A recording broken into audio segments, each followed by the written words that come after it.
আসসালামু আলাইকুম ওয়া রাহমাতুল্লাহি ওয়া বারাকাতুহু। সবাই কেমন আছেন? আলহামদুলিল্লাহ ভালো। আমাকে প্রশ্ন করলেন, আল্লাহ তাআলা আমাকে আপনার মতোই আপনার কাতারেই রেখেছেন। বলি আলহামদুলিল্লাহ। হঠাৎ করে মাহফিলটা আমার দেওয়া, আজ থেকে 7 থেকে 8 দিন অথবা 10 দিন আগে হবে। কমিটি আমাকে বললেন, আমি বললাম এই বছর তো আমার সুযোগ নেই, তবে একটা প্রোগ্রাম দেওয়া যায় মাগরিব থেকে এশা, হুজুর যখন পারেন তখনই দেন। কিন্তু এটার ফলাফল হলো মাহফিলের উদ্দেশ্যে আসা কিছু লোক রাস্তায় থেকে যাবে, শুনতে পাবে না। আবার একটা আলোচনার যে একটি পরিপূর্ণ সময়, এটাও দেওয়া সম্ভব হবে না। মানে জাস্ট আগামীকালকে ঈদ, কিন্তু পাঞ্জাবি রেডি নাই, এখন তো বানানো সম্ভব না, রেডিমেড। তখন মার্কেটে গিয়ে একটা পাঞ্জাবি কিনে নিয়ে আসতে হয়, কারণ ঈদ তো পাড়ি দিতে হবে। তো মাহফিলটা হলো হঠাৎ সময়ে, অল্প সময় এই আয়োজন। আমরা এতে সন্তুষ্ট আছি তো নাকি? আলহামদুলিল্লাহ। বলি আলহামদুলিল্লাহ। আলহামদুলিল্লাহ। কারণ হান্ডিয়াল টিবাপাড়া আমার পুরাতন জনপদ, এই ভেঙ্গড়ি আশেপাশে বালুচর সহ আমি প্রথম এসেছি 20 থেকে 22 বছর আগে মাহফিল এসেছি। আমার এখানে অত্যন্ত কাছের ডাক্তার কোরবান, নাম শুনছেন তো? আমার চাইতে ভালো ওয়াজ করে, কিন্তু খুব সুন্দর টান মারে, ভালো। তা আমি এসেছি এখানে, বহুবার এসেছি। এই আমার স্মৃতিধন্য এই পাবনা, এবছর আমার 2টা মাহফিল করার সুযোগ হয়েছে। একটা আটঘরিয়াতে মাহফিল করলাম, আর এটাই। এবছর আর কোনো মাহফিল পাবনায় নেওয়ার সুযোগ নেই, কারণ একটা জেলাতে দুটাই মানে অতিরিক্ত হয়ে যায়, গোটা দেশে যেতে হয়। তো আসছি আপনাদের এই জান্নাতি চেহারা দেখার জন্য। আমিও খুব খুশি, আপনি মনে হয় খুশি হননি? খুশি হয়েছেন তো? বলি আলহামদুলিল্লাহ। আমি তো খুবই আনন্দিত যে এই সময় এতগুলো মানুষ আপনারা হাজির হয়ে গেছেন। এটা একটা বিশাল কোরআনের টান, কিন্তু কোরআনের মোহাব্বত ছাড়া মানুষের সবচাইতে ব্যস্ত সময় কিন্তু এই আসর থেকে এশা পর্যন্ত বিভিন্ন কাজে ব্যস্ত থাকে। সেই সময় সব কাজকে মাইনাস করে কোরআনকে সময় দিচ্ছি আমরা। বলি আলহামদুলিল্লাহ। সম্মানিত ভাইয়েরা, আসুন আমরা মূল আলোচনার দিকে আস্তে আস্তে চলে যাচ্ছি। পর্যাপ্ত জায়গা এখনো পড়ে আছে। আস্তে আস্তে আমরা আমার বাম পাশে, আমার হাতের বামে যেটা বাম পাশে কিছু জায়গা এখনো ফাঁকা আছে। ধীরে ধীরে ওই জায়গায় কিছু ভলেন্টিয়ার, থামেন এখানে না, ওখানে কিছু ভলেন্টিয়ার থাকলে তারা নির্দেশনা দিতেন যে ওই জায়গায় কিছু জায়গা ফাঁকা আছে, ওখানে কিছু লোক আপনারা সেটিং করতে পারেন। এখন আমার দিকে তাকান, আমি যতক্ষণ আছি আমাকে সময় দিতে পারবেন তো নাকি? জোরে বলি ইনশাআল্লাহ। একটা টেনশন হচ্ছে, আমারও টেনশন হচ্ছে, সালাতুল ইশা, এশার নামাজ। আমার তো বয়ান ছিল মাগরিব পরে ওঠা, তো দেখলাম যে লোকজনের উপস্থিতি একটু কম, তো ভাবলাম একটু পরে উঠি। তো এশার নামাজের ওয়াক্ত সকল নামাজের চাইতে কম থাকে না বেশি থাকে? বেশি থাকে। তাহলে আমরা যদি এশার নামাজটা, সালাতুল ইশাটা যদি একটু বিলম্বে পড়ি, অসুবিধা হবে? অসুবিধা হবে কি? না এটা আবার কোন ফতুয়া টতুয়া হবে নাকি? হুজুর ওয়াজ বাদ, নামাজ বাদ দিয়ে ওয়াজ করে। আমার দেশে তো মানে ভ্রাতৃত্বের সংকট তৈরি করতে কোনো বাধা নাই। আগে দরকার ভ্রাতৃত্ব।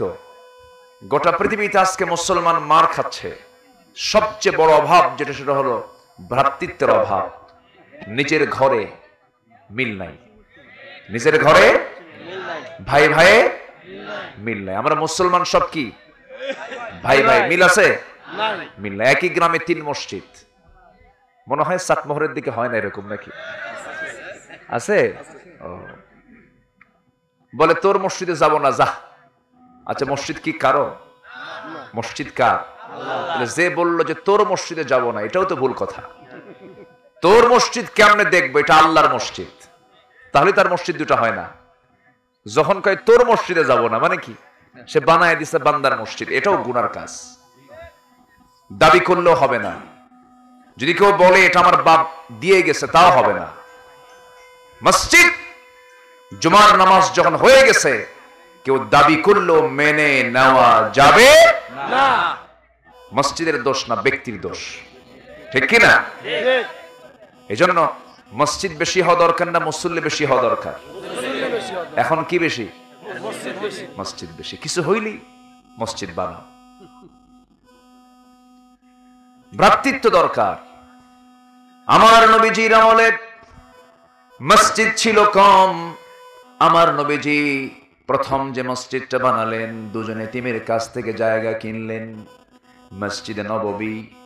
এখন তো নিজের চোখে দেখেছি 30 লক্ষ মুসল্লি একসঙ্গে জামাতে নামাজ পড়তে পারে, কিন্তু সেই মসজিদ যখন শুরু হয়, মসজিদটা ছিল কাঁচা না পাকা? শুধু কাঁচা না বিশাল কাঁচা?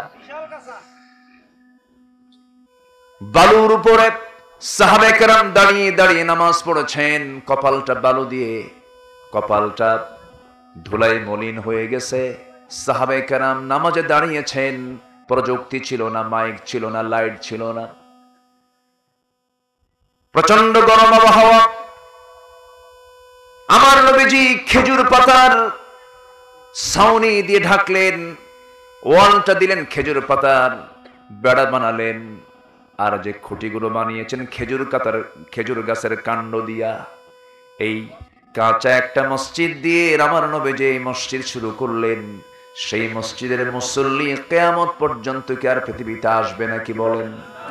মসজিদ ছিল কাঁচা, ইমান ছিল পাকা। আর আজকের দুনিয়ায় মসজিদগুলো হলো পাকা পাকা, আর ইমানগুলো কাঁচা কাঁচা। কিছু হইলেই মসজিদ বানাবো না, না, মসজিদকে আবাদ করতে হবে। এক সাহাবী বললেন, ইয়া রাসূলুল্লাহ, আমার মসজিদে যেতে বহু সময় লেগে যায়, আমার ঘরের সঙ্গে একটা জায়গা আছে, আমি এটাকে মসজিদ বানাতে চাই। রাসূল বললেন, তুমি যত দূরে আছো, যত দূর থেকে মসজিদ আসবে, আল্লাহ পাক তোমার আমল নামায় সব ডাবল দিবেন। বুকটা ফেটে যায়। একই গ্রামে 3 মসজিদ, মুসল্লি খুঁজে পাওয়া যায় না। ফজরের সময় 3 জন মুসল্লি, ইমাম, মুয়াজ্জিন আর খাদেম, এছাড়া কোনো মুসল্লি নাই। আমি কি ভুল বলছি? আমি কি ভুল বলছি? কেন জানেন? ভ্রাতৃত্ব নেই, মোহাব্বত নেই, ভালোবাসা নাই। এই যে ফুলগুলো দেখতেছেন, এই ফুলগুলোর কোনো গন্ধ আছে নাকি? নাই। মানুষের মধ্যেও কোনো ভালোবাসার কোনো টান নাই। প্লাস্টিক ফুল যেরকম, মানুষের মনও প্লাস্টিক, ঠিক আছে না? আগে মানুষ কাঁদতো, আগের মানুষের ভিতরে কান্না ছিল, আবেগ ছিল, ভালোবাসা কাজ করেছে, বিশ্বাস কাজ করেছে।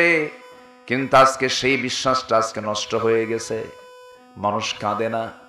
মেয়ে বিয়ে হওয়ার পর স্বামীর ঘরে যায়, তাও কাঁদে না, হাসতে হাসতে ভেটকে দাঁত বের করে চলে যায়। আমি কি ভুল বলতেছি? মানুষের ভিতরেই দিল নরম যে একটা বিশাল গুণ, এই গুণটা কেন হারিয়ে গেল? এর মূল কারণ হলো দিলটা নরম হবে বান্দার, অন্য কিছু নেই। বান্দার দিল নরম হবে কি তেলাওয়াত করে বলেন? আগের দাদিদের মুখে কোরআন তেলাওয়াত ছিল কম না বেশি? আজকের ভাবির মধ্যে সেই তেলাওয়াত আছে নাকি বলেন? সারা রাত ধরে দেখছে হলো ইন্ডিয়ান সিরিয়াল। ইন্ডিয়ান সিরিয়াল গুলো দেখে দেখে রাত 3টা বাজাইছে, 4টা বাজিয়ে ফেলেছে, ফজর চলে গেছে, 10টার দিকে ঘুম থেকে উঠে। অথচ আমার নবীজি বলেছেন, বুরিকালি উম্মতি ফি বুকুরিহা, আমার উম্মতের বরকতময় সময় হলো সকালবেলা। সকালবেলা ঘুম থেকে ওঠে না, উঠবে কেমনে? ফজর নামাজই তো নাই। যেই দেহ ফজর নামাজ পড়তে পারে না, সেই দেহের কোনো মূল্য নাই। জিম করে করে যুবক তুমি তোমার বডি বানিয়েছো, মাসল বানিয়েছো, বুকটা উঁচু করেছো, ফিটনেস তৈরি করেছো, কিন্তু ফজর পড়তে পারলে না, ওই বডি কে আল্লাহ রাব্বুল আলামিন জাহান্নামে ঢুকাবেন। এই জন্য আমরা দিলটাকে নরম করার জন্য কোরআনকে আমরা পড়ব কম না বেশি? পড়ব কম না বেশি? একটা প্রশ্ন করব আমার ভাইরা, এই যে আমরা বসে আছি, এখানে অধিকাংশই কিন্তু মুসলমান। অন্য ধর্মের লোক কি আসছে? না, আসছে না। মনে হয় থাকলেও দুই একজন থাকতে পারে, খুব কম। আচ্ছা, ভালো, তারাও কোরআন শুনবেন আলহামদুলিল্লাহ। আমার কোটালীপাড়া মাহফিল ছিল, কোটালীপাড়া, গোপালগঞ্জ। আমি মাহফিল আলোচনা করছি, তো বললাম এখানে মুসলমান কারা, একটু হাত তোলেন। মুসলমান উঠলো, হাত হলো 30 থেকে 40%, আর বাকি সব অন্য ধর্মের মানুষ বসে তারা কোরআন শুনছে আলহামদুলিল্লাহ। তো পরে বললাম যে এখানে সংখ্যালঘু কারা, বলতেছে এখানে সংখ্যালঘু মুসলমান, ওরাই বেশি। তো পরে আমি আমার আলোচনা, আমার হিন্দু ভাইদের জন্য কি আলোচনা রাখা দরকার, সেই বিষয়ে আমি সেখানে কিছু কথা বলেছি। এখানে যারা মুসলমান এসেছেন অধিকাংশই তো মুসলমান। যদি প্রশ্ন করি অধিকাংশ কি আমরা কোরআনটা পড়তে পারি? আসতে বলে পারি? এই দোষ কার? বলেন আগে, এই দোষটা কার হবে? ব্যক্তির, আমার। কিন্তু শুধু আমার দিয়ে কিন্তু দোষ শেষ হবে না, এটার দায় কিন্তু অনেককে নিতে হবে, ঠিক কিনা বলেন? ঠিক। এই দায় নিতে হবে বাপ মাকে, এটার দায় নিতে হবে সমাজকে, এটার দায় নিতে হবে রাষ্ট্রকে। বিসিএস ক্যাডার যারা হন, কোরআন সহি করে পড়তে পারেন না, যদি এমন কন্ডিশন করা হতো প্রত্যেক ভাইভা পরীক্ষায় প্রত্যেক ধর্মের মানুষকেই তার নিজস্ব ধর্মের বই থেকে প্রশ্ন করা হবে, মুসলমানদের প্রশ্ন করা হবে কোরআন থেকে। মিনিমাম নামাজ সহি শুদ্ধ হওয়ার জন্য যেরকম কোরআন সহি করে পড়া দরকার, প্রত্যেক শিক্ষার্থীকে 1 পৃষ্ঠা করে কোরআন সহি করে তেলাওয়াত শোনাতে হবে। যদি এমন কন্ডিশন হতো, কোন অফিসারের তেলাওয়াত কি ভুল থাকতো? আসতে বলবেন না, ভুল থাকতো না। তাহলে কোরআন শিক্ষা কি বাধ্যতামূলক না অতিরিক্ত? আমাদের সমাজে বলেন বাধ্যতামূলক না অতিরিক্ত? অতিরিক্ত। কোরআন কি অপশনাল না কম্পালসারি? বাধ্যতামূলক। বুকটা ফেটে যায়। 18 কোটি মুসলমানের ম্যাক্সিমাম কোরআনই পড়তে পারে না। তাহলে শিক্ষার ডিপার্টমেন্ট নিয়ে যারা কাজ করছেন ওদের তো মনে হয় আল্লাহর কাছে কোনো জবাব দেওয়া লাগবে না। আসতে কয় লাগবে, জবাব দেওয়া লাগবে তো নাকি? লাগবে। তুমি শিক্ষার দায়িত্ব পালন করেছো, জাতির দায়িত্ব তুমি পালন করেছো, আমার এই বান্দাগুলো কোরআন পড়তে পারলো না, কি করেছো? কি জবাব দিবেন? আমার বন্ধুগণ, আমার আল্লাহ রাব্বুল আলামিন আমাকে যে কিতাবটা দিয়েছেন, এই কিতাব শুধু কিতাবই নয়, আল্লাহ তাআলা তার পক্ষ থেকে আমাকে চিঠি লিখে দিয়েছেন, রিসালা দিয়েছেন। আল্লাহ বলছেন, বান্দারে চিঠি দিলাম, চিঠিখানা ভালো করে পড়ো, উত্তর প্রস্তুত করে আমার কাছে আসো, আমার হাতে চাবি, আমি তোমাকে চাবি দেব, তুমি জান্নাতে যাবে। জোরে বলি সুবহানাল্লাহ। এখন চিঠি যদি না পড়ি আমি উত্তর রেডি করব কেমনে? কেমনে উত্তর রেডি করব আমরা? আবার যারা কোরআন একটু জানে তাদেরকে সন্দেহ করা হয়। কোরআন নিয়ে যারা একটু গবেষণা করে, আলেম উলামা, তাদের উপরে গোটা পৃথিবী জুড়ে আজকে নির্যাতনের পরিমাণ কম না বেশি? বেশি। আসতে বলবেন না, কম না বেশি? বেশি। মক্কাল মুকাররমার ইমাম খতিব খুতবা দিচ্ছেন, কনসার্টের বিরুদ্ধে কথা বলেছেন, অর্ধেক খুতবা দিয়েছেন, কনসার্ট হারাম, ফতোয়া দিলেন কেন? সেখান থেকে ধরে নিয়ে জেলখানে আটকে রাখছে। এরকম করে গোটা দুনিয়া জুড়ে সমাজের যারা শ্রেষ্ঠ সন্তান, আল্লাহর কাছে যারা সবচেয়ে প্রিয়, নবীর যারা ওয়ারিস, আলেম উলামাদের উপর অমানবিক নির্যাতন চলছে। গোটা দুনিয়া জুড়েই এই ষড়যন্ত্রের অংশ হিসাবে ইহুদি খ্রিস্টান এদের পেছনে মদদ জুগিয়ে যাচ্ছে। সম্মানিত ভাইয়েরা, আবার যারা জানে তাদেরকে নিয়ে আবার কিছু সংখ্যক বদমাইশ এরা বলে, হুজুররা কি জানে? হুজুররা কিছু বোঝে নাকি? কিছু জানে নাকি? ওদের কোনো এলেম কালাম আছে নাকি? কিন্তু আল্লাহ তাআলা বলছেন, আমার কালাম যে জানে সে হচ্ছে মহাজ্ঞানী। যেরকম সুবহানাল্লাহ। সবার আগে আমরা শিখবো কি বলেন? কোরআন। ওরা কি জানে? ওরা আবার কি জানে? কোন একজন কে যেন বললেন, একদিন দেখলাম আগামীকাল ঈদুল আজহার জানাজা নামাজ। শোনেন নাই আপনি? শোনেন নাই? শোনেন, ঈদুল আজহার জানাজা নামাজ হয়। কি জানা জানে? ওরা কোরআন পড়ে, কোরআন বোঝে ওই কানার মতো। শুধু কোরআন পড়লেই হবে না, শুধু তাহাজ্জুদ পড়লেই হবে না। তাহাজ্জুদ, কোরআন, 5 ওয়াক্ত নামাজ মুনাফিকের বাচ্চারাও পড়েছে, ঠিক কি না? আমি যেখান থেকে তেলাওয়াত করেছি, আল্লাহ তাআলা বলছেন দুটা কাজ করো, আমি তোমাকে অ্যাটাচড করে দেব, অ্যাটাচড আমি করে দেব তোমাকে, আমি সত্যায়ন করে দেব, তুমি সত্যবাদী। জোরে কোন সুবহানাল্লাহ। তাহলে আল্লাহর আদালতে, আল্লাহর অফিসে আল্লাহ তাআলা আমাকে সত্যবাদী বলে আখ্যা দিবেন দুটা কাজ করলে। কয়টা কাজ করলে বলেন? দুটা কাজ করলে। আমরা দুটা কাজ শিখে যাব আজকে। জোরে বলি ইনশাআল্লাহ। ইনশাআল্লাহ। ওরা কোরআন বোঝেই কানার মতো। আমি প্রায় উদাহরণটা দেই। এক কানা গেছে মসজিদে নামাজ পড়তে, মাগরিবের ওয়াক্ত হয় নাই, আজান পড়ে নাই। ইমামের সঙ্গে হঠাৎ করে কথা বলতে বলতে কানার সঙ্গে লাগছে ইমামের চরম তর্ক বিতর্ক, হট্টক। এক পর্যায়ে আজান হয়ে গেছে, ইমাম নামাজে দাঁড়ায়া, পিছনে অন্ধ লোকটাও নামাজে দাঁড়াইছে। ইমাম সূরা কেরাত শুরু করেছে, সূরা ফাতিহার পরে এমন একটা আয়াত বলছে যে আয়াতের অংশ হলো ওয়া কানা মিনাল কাফিরিন।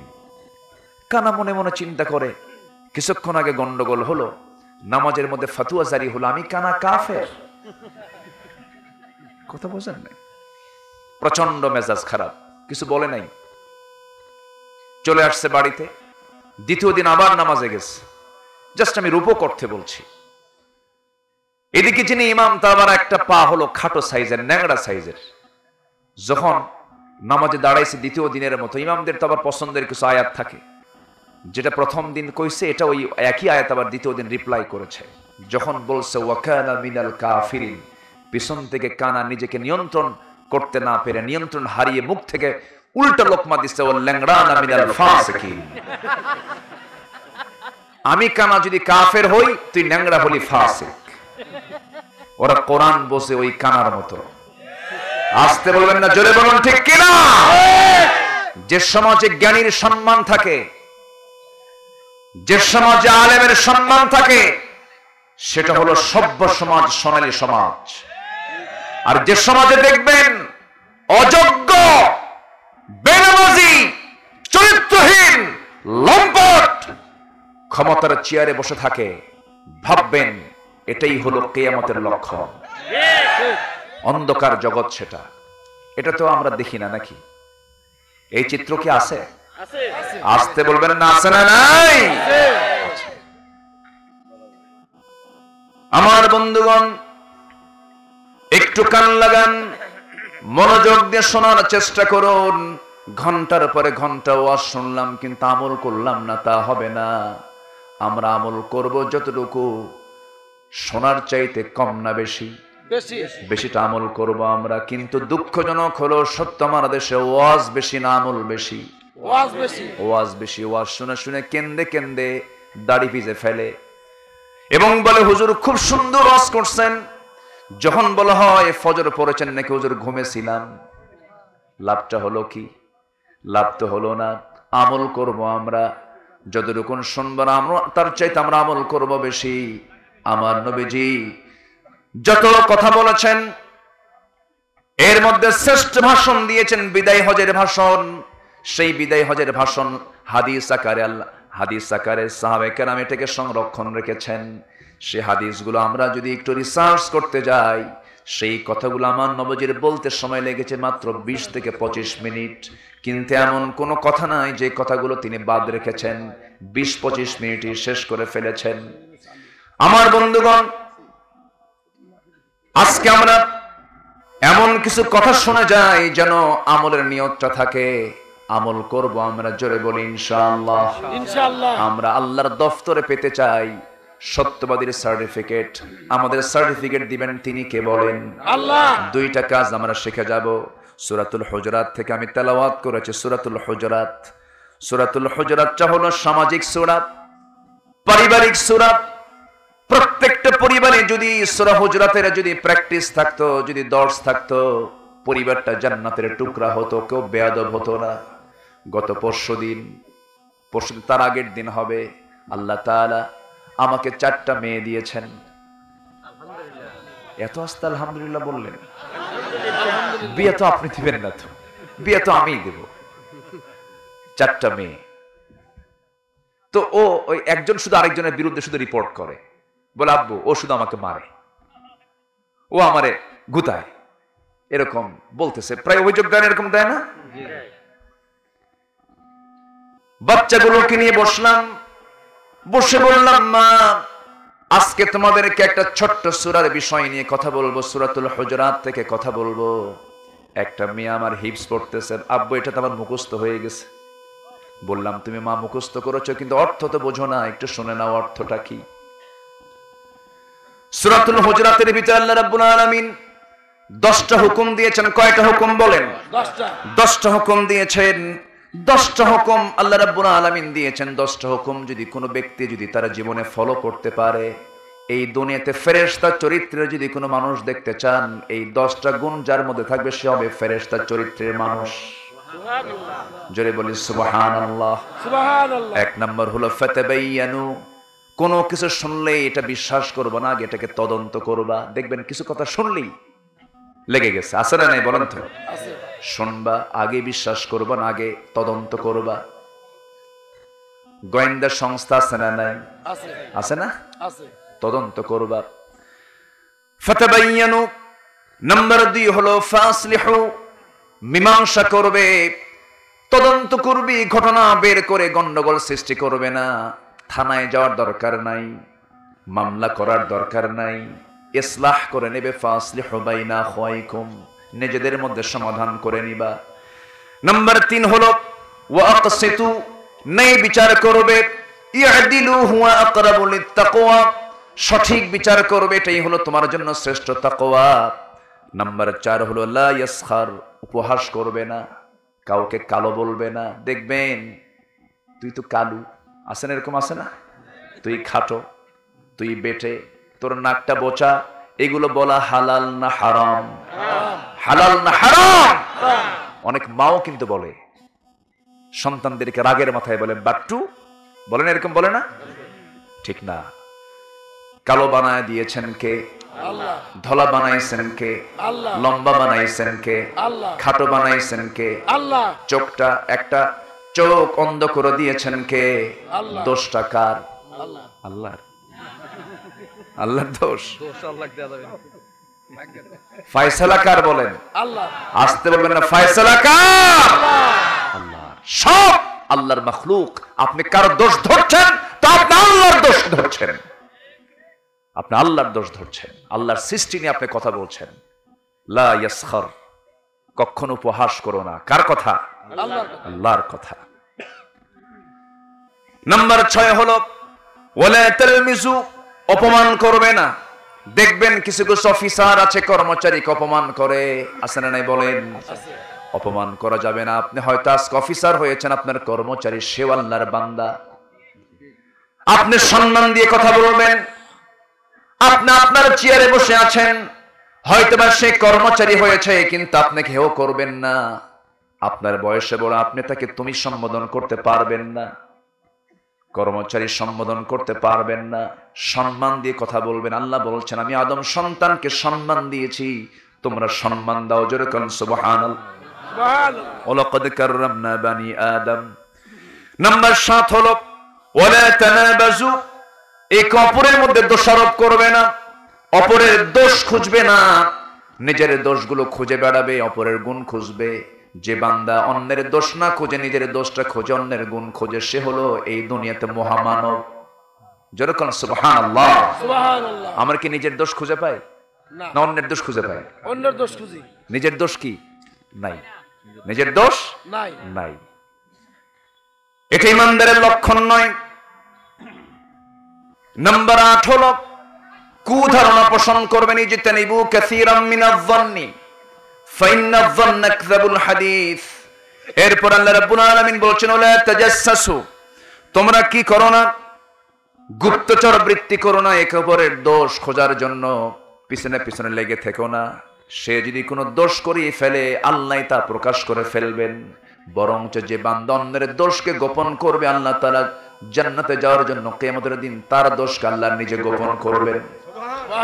মান সাতারা মুসলিমান সাতারাহুল্লাহু ইয়াওমাল কিয়ামাহ। জোরে বলি আল্লাহু আকবার। আল্লাহু আকবার। নাম্বার 10 হলো ওয়ালা ইয়াগতাব বা'দুকুম বা'দান, তোমরা একে অপরকে ওয়ালা ইয়াগতাব বা'দুকুম বা'দা, গীবত করতে পারবে না, গীবত শিকায়েত করবে না। গীবত যদি কেউ করো লাহমা আখিহি, সে যেন তার মৃত ভাইয়ের গোশত যেন খেয়ে নিল। আজকে গীবতের চর্চা আছে না নাই বলেন? আসতে বলবেন না, আছে না নাই? আছে। এই কথাগুলো যখন আমার পরিবারকে বললাম, ছোট্ট মেয়েটা বলছে আব্বু আমি তো আমার বড় বোনকে একটু গালি দেই, বোঝেন নাই?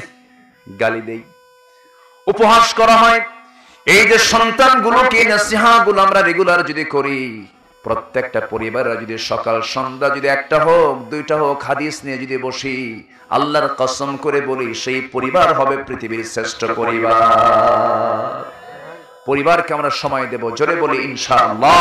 ইনশাআল্লাহ। সূরাতুল হুজুরাত থেকে আমি একটা আয়াত তেলাওয়াত করেছি, সেই আয়াতের দিকে আস্তে আস্তে যাচ্ছে। সূরা হুজুরাত তো অনেক বড়। তো আল্লাহ তাআলা তার দফতর থেকে দুটো কাজ যারা করবে তাদেরকে আল্লাহ তাআলা নিজের সার্টিফিকেট দিবেন, এরা হচ্ছে সত্যবাদী। দেখেন না ইউনিয়ন পরিষদ থেকে সার্টিফিকেট দেয় না, চারিত্রিক সনদ দেয় না? তো দুটো কাজ করলে চারিত্রিক সনদ দিবেন কে? দিবেন আল্লাহ। আল্লাহ দিবেন। এই দুইটা কাজ কি? আসেন মূল আলোচনার দিকে চলে যাই। ইন্নামাল মুমিনুনা আল্লাযীনা আমানু বিল্লাহি ওয়া রাসূলিহি সুম্মা লাম ইয়ারতাবু ওয়া জাহাদু বিআমওয়ালিহিম ওয়া আনফুসিহিম ফি সাবিলিল্লাহ উলাইকা হুমুস সাদিকুন। জোরে বলুন আল্লাহু আকবার। আল্লাহু আকবার। প্রকৃত মুমিন কারা? এখানে যারা বসে আছে সবাই তো আমরা ঈমান এনেছে, কিন্তু আল্লাহ বলছেন সবাই তো ঈমানদার নয়। প্রকৃত মুমিন হলো যাদের মধ্যে দুইটা কাজ থাকবে। আমার বন্ধুগণ, আমার দেশে এমন লোকের নাম আছে, নামই হলো ঈমান আলী, আছে না? আছে। মোহাম্মদ, ঈমান, আলী। দেখেন তিনটা নাম, মোহাম্মদ এক নাম, ঈমান এক নাম, আলী আরেক নাম। মোহাম্মদ, ঈমান, আলী নামাজ পড়ে না, আছে না? নাই, নাম হলো রমজান আলী, কিন্তু রমজান মাস আসলে পরে দুপুরবেলা ইফতার করে, আছে না? নাই, নাম হলো রমজান আলী। হাফেজ, নাম হলো হাফেজ আলী, আছে না? কিন্তু কোরআন পড়তে পারে না। নাম হলো হিম্মত আলী, সাইকেলের চাকা বাস চলে শীত হয়ে পড়ে। নাম হলো আতর আলী, গোটা গায়ে গাজার গন্ধ, আছে না? নাম দিয়ে তো কাজ হবে না, আমল থাকতে হবে। ঈমান আছে আমল নেই কোনো দাম নাই, আমল আছে ঈমান নেই তারও কোনো দাম নাই। গোটা দুনিয়ার বিশ্বের শীর্ষ ধনীর তালিকায় বিল গেটস একজন। বিল গেটস এত বড় ধনী মানুষ, তার জীবনে যে দেখতে পেলাম সে তার সম্পদের সিংহভাগ অংশ সে মানুষকে দান করে দিয়েছে। এত বড় দানবীর সে, এত বড় দান করার পরেও সে আল্লাহর কাছে কোনো পুরস্কার পাবে না, কারণ তার মধ্যে কি নাই? ঈমান নাই। ঈমান থাকতে হবে, আমলে সালেহ থাকতে হবে। ঈমান আছে আমল নেই কাজ হবে না, আমল আছে ঈমান নেই কাজ হবে না। দুটার সমন্বয় যার মধ্যে থাকবে, আল্লাহ রাব্বুল আলামিন ওয়াদা করছেন বান্দা আমি তোকে জান্নাতুল ফেরদাউস দেব। জোরে বলি সুবহানাল্লাহ। সূরাতুল কাহফের শেষ দিকে আল্লাহ রাব্বুল আলামিন সুন্দর করে বলছেন ইন্নাল্লাযীনা আমানু ওয়া আমিলুস সালিহাতি কানাত লাহুম জান্নাতুল ফিরদাউসি নুজুলা খালিদিনা ফিহা লা ইয়াবগুনা আনহা হিওয়ালা। জোরে বলুন আল্লাহু আকবার। আল্লাহু আকবার। আমার বন্ধুগণ, ঈমান থাকতে হবে, আমলে সালেহ থাকতে হবে। আবার ঈমান যার থাকবে, ঈমান তো জ্ঞান ছাড়া থাকতে পারে না। দেখবেন অনেক মূর্খ মানুষ বলে আমি ঈমানদার, কিন্তু মাজার পেলে পরে অস্থির হয়ে যায় সেজদা দেওয়ার জন্য। আশেপাশেও কিন্তু আছে, আমি বলবো না, আছে না? নেই বলেন। আচ্ছা, মাজার পেলেই পাগলা হয়ে যায় সেজদা দেওয়ার জন্য। সেজদার জায়গা কি আল্লাহ ছাড়া কোথাও আছে নাকি? বলেন। বান্দা সেজদা দেবে কার কাছে? আল্লাহর কাছে। আজ তোর কার কাছে সেজদা দেবে? আল্লাহর কাছে। কোন মাজারে সেজদা দেওয়া যাবে? না। যাবে না। আমি মোহাব্বত করি কথা বলছি, আমি কাউকে গালমন্দ করছি না। পৃথিবীর সেরা কবর হচ্ছে আমার নবীর কবর, মাকবারাতুন নবী সাল্লাল্লাহু আলাইহি। আমি অসংখ্যবার, আমার মনে আমি কতবার গেছি নবীর কবরের সামনে, আমি দাঁড়িয়েছি, দেখেছি। কেউ তো সেখানে সেজদা দেয় না, কেউ তো সেখানে একটা ফুল নিয়ে যায় না। কবরে যদি ফুল দেওয়া জায়েজ হতো, গোটা পৃথিবীর সব ফুল গিয়ে আমার নবীর কবরে জমা হতো। আছে সেখানে কোনো ফুল? আছে সেখানে কোনো সেজদা? নাই। আপনি কবরে কেন সেজদা দিবেন? আমার দিকে তাকান, কষ্ট পাচ্ছেন নাকি আপনারা? আমার নবীজি তায়েফের ময়দানে দাওয়াত দিতে গেছেন কালিমার, সেখানে কি ফুল পেয়েছেন না পাথর পেয়েছেন? পাথর। নবীজির দাওয়াতের ফলাফল কি পাওয়া? পাথর। তাহলে অবশ্যই সেই দাওয়াতের মধ্যে মেজাজ আছে না নাই? আছে। নবীজি পাথর পেলেন, ক্ষত বিক্ষত হলেন, মাথার রক্তগুলো গড়ে গড়ে পা পর্যন্ত চলে এসেছে, জুতার তলার সঙ্গে পায়ের তলার জমাট বেঁধে গেছে। নবীজি বের হতে পারেন না সেখান থেকে। আমার নবীজি কোনো মতো জীবনটা বাঁচিয়ে সেখান থেকে বের হলেন। জিবরিল আমিন বলছেন, ইয়া রাসূলুল্লাহি, আপনি আজকে যা বলবেন তাই হবে, এদেরকে পাথর চাপা দিয়া, পাহাড়ের চাপা দিয়ে শেষ করে দেব। আমার নবীজি বলেন, ভাই জিবরাইল, নূহের মতো আমি দোয়া করব না, আমার ভাই মুসার মতো দোয়া করব না, ইব্রাহিমের মতো দোয়া করব না, আমি এই দোয়াটাই করতে চাই। তায়েফের মানুষগুলো আমাকে সঠিকভাবে চিনতে পারে নাই, আমি এদেরকে মাফ করে দিলাম, দোয়া করে দিলাম। এই কথা বলেই তিনি একটা দৌড় মারলেন। 3 দিন 3 রাত তিনি খান নাই। আমার নবীজি 2 জায়গায় খাবারের অভাবে 4 রাত পর্যন্ত আমার নবীজি না খাওয়া ছিলেন। তায়েফের ময়দানে দাওয়াত দিতে গিয়ে 3 রাত না খাওয়া ছিলেন, 3 দিন না খাওয়া ছিলেন। খন্দকের পরীক্ষা খনন করার সময় আমার নবীজি খাবার পান নাই, পেটে পাথর বেঁধেছেন। কোদাল মারতে মারতে পরীক্ষা খনন করতে করতে আমার নবীজির কোমর কুঁজো হয়ে গেছে। নবীজি বাকি জীবনে দাঁত ভাঙ্গা মুখ নিয়া আর কোমর ভাঙ্গা কোমর নিয়ে তিনি সারা জীবন বেঁচে ছিলেন। দিন কায়েম করতে গিয়া আমার নবীর কোমর চলে গেছে, আমার নবীর দাঁত ভেঙে গেছে। সেই নবীজির উম্মত আমরা দিন কায়েমের সংগ্রাম করতে নিয়ে শুধু নবীজির সহজ সহজ সুন্নত গুলো মানবো, দাঁত ভাঙ্গা সুন্নত মানবো না, কোমর ভাঙ্গা সুন্নত মানবো না। আমার এখনো ভালো করে নবীর উম্মত হওয়া হয় নাই, ঠিক কিনা? তায়েফের ময়দানে আমার নবীজি সেই জায়গা থেকে একটা দৌড় মারলেন, সামনের দিকে যেয়ে দেখেন সেই জায়গায় একটা আঙ্গুর বাগান। সে আঙ্গুর বাগানের মধ্যে ঢুকে পড়লেন। 3 দিন 3 রাত না খাওয়া। আমার নবীজি চিত হয়ে পড়ে গেলেন, নবীজির গায়ে চুল পরিমাণ কোনো শক্তি নাই। এমন সময় ওই তায়েফের ওই খেজুর আঙ্গুর বাগানের একজন কেয়ারটেকার রাসূলকে চিনতে পেরে, রাসূল যে তিনি তার, ওই লোকটা চিনতে পারে না। একটা যুবক সেখানে চিত হয়ে পড়ে আছে, সামনের দিকে এসে বলতেছে, যুবক, তোমার চেহারা তো মাশাআল্লাহ অনেক সুন্দর, কিন্তু তোমাকে এরকম রক্তাক্ত করে দিল কে? নবীজির মুখ থেকে কোনো আওয়াজ বের হচ্ছে না ক্ষুধার যন্ত্রণায়। আমার নবীজি এমন সময় ওই যুবকের দিকে তাকালেন, যুবকের মধ্যে দয়া মায়া কাজ করলো। এই যে পরিমাণ রক্তগুলো ঝরতেছে, লোকটা মনে হয় মারা যাবে। করলো কি, সে আঙ্গুর বাগান থেকে কয়েক থোকা আঙ্গুর হাতের মধ্যে পেরে নিয়া চিপে চিপে মোটে 1 গ্লাস আঙ্গুর প্রস্তুত করে আমার নবীর সামনে দেওয়া হলো। রাসূল আঙ্গুরের গ্লাসটা হাতের মধ্যে নিলেন, বিসমিল্লাহ বলে পান করলেন। হাতের মধ্যে শক্তি চলে এলো। আমার নবীজি মুস্কি মুস্কি হাসি মারলেন, যুবকের দিকে তাকায় বলছেন, যুবক, তোমার নাম তো আদ্দাস। সঙ্গে সঙ্গে লোকটা বলে, চিন্তা করে লোকটা আমার নামটা কেমন করে বললো, কোনোদিন তো দেখা হলো না। সঙ্গে সঙ্গে রাসূল বলছেন, আদ্দাস কি চিন্তা করো? আদ্দাস বলছে, তুমি আমারে চিনলা কেমনে? রাসূল বলছেন, তোমার শুধু নাম জানি না, তোমার গ্রামের নামটাও জানি। আমার গ্রামের বাড়ি কোথায় বলো? নিনোয়া নামক গ্রাম। নিনোয়া তুমি চিনলে কেমনে? রাসূল বলছেন, তুমি যে গ্রামে জন্মগ্রহণ করেছো, একজন বিখ্যাত পয়গম্বর যাকে আল্লাহ তাআলা মাছের পেটে রেখেছিলেন, ইউনূস আলাইহিস সালাতু ওয়াস সালাম, সেই নিনোয়া নামক গ্রামে জন্মগ্রহণ করেছেন। এখন যুবকটা বলতেছে, এত ইতিহাস তোমাকে কে জানালো? রাসূল বলেন, শোনো, একজন নবীর খবর তার একজন নবীর কাছে থাকতেই পারে। জোরে কোন সুবহানাল্লাহ। নবীর খবর তো নবীর কাছে থাকতেই পারে। আমার নবীজি এই কথা বলার সঙ্গে সঙ্গেই ওই যুবক আদ্দাস খ্রিস্টানি কায়দায় হাত দুইটা সোজা নিয়ে আমার নবীজির দুই পায়ে কদম মোবারকে রেখে তাকে সেজদা দিয়ে ধন্য করবে। এমন সময় রাসূল বললেন, ও যুবক, এই দিকে আসো। দুটো হাত শক্ত করে ধরে বুকের সঙ্গে জড়ায়া নিলেন। রাসূল বললেন, তুমিও বান্দা, আমিও বান্দা, তুমি আল্লাহর গোলাম, আমি আল্লাহর গোলাম। ইউহা ইলাইয়া, আমার কাছে ওহী আসে, আনা বাশারুম মিসলুকুম, তোমার মতই আমি মানুষ, শুধু তফাৎ হলো আমার কাছে ওহী আসে, তোমার কাছে ওহী আসে না। বান্দা হয়ে বান্দাকে কখনো সেজদা দেওয়া যাবে না।